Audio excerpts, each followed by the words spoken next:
What's up, guys? Here to do another gel test in the 300 Win Mag. Today we have the Maker 180 grain T-Rex bullet. We're going to see how this compares to that 180 grain cutting edge Maximus, because one of these bullets will be coming elk hunting with me. Probably the cutting edge because I have a better load for it right now, and accuracy is kind of my main concern if I'm going to be trying to shoot an elk at longer ranges.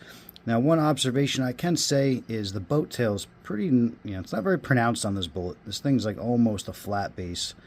We'll see how it performs, though, so let's get out in the woods and shoot some gel.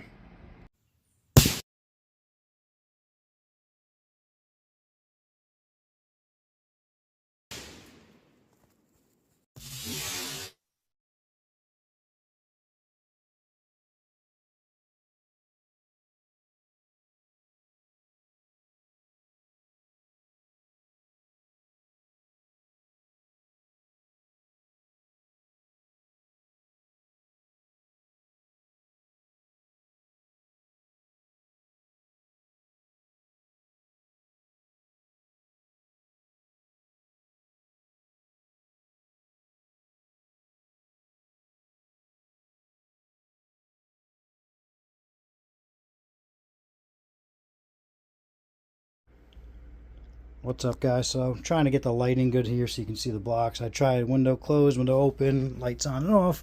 It's still hard. So the T-Rex came through in here. It's hard to see because the second shot went right through the same spot but going the opposite direction. This wound channel down here is the 180 cutting edge Maximus. If you want to do a comparison, both of these are doing 3,050 feet per second, both 180 grain. When that bullet tracked through, it stopped here at 30 inches. The second shot exited the block.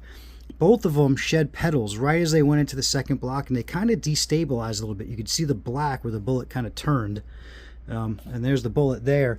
So one of the biggest differences, like right here, it's funny because the cutting edge looks like the wound channel is bigger, but in the slow-mo, the temporary stretch cavity of the T-Rex was much bigger in this first block, but it stayed in the first block, where the cutting edge bullet was skinnier, but it carried through into the second block. So it's kind of a trade-off. You can get very wide, but it's going to be shorter, or you get a little bit more narrow and it will go further. So depending on the animal you're trying to shoot, that could help you. But anyway, let's get this bullet out and we'll take a look. Alright, so we're at the bullet pulled, and I found 5 petals. So this is the only petal that's still on a bullet. The one that exited the block must have lost all of its petals. Alright, 135, 135, so we lost 63 grains. Not too bad. Let's just take a quick little weight of these, see what the average is. 20 grains, so fairly large. 18, 20, so we don't need to measure or weigh all of them. Let's take a little measurement. Let's see what these petals. So these things, 0.42 that way, about 0.4 this way. So these things are pretty large on their own, flying around doing damage. So this side, let's try to go right here and try to get a measurement. All right, so it looks like even without the petals, it still expanded to 0.41, so that's nice.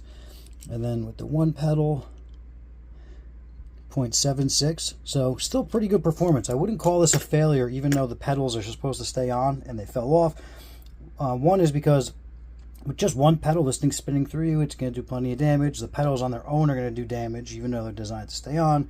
But they also didn't break off until, well, past the first block, so I'm not too worried about that. If they fell off the first couple inches, then it might be a sign that you're going a little too fast, but to me, this is still good performance. So overall, pretty good. Now it's time to stretch them out to 300 and see how they do out there. Like always, guys, thanks for watching. Please like and subscribe.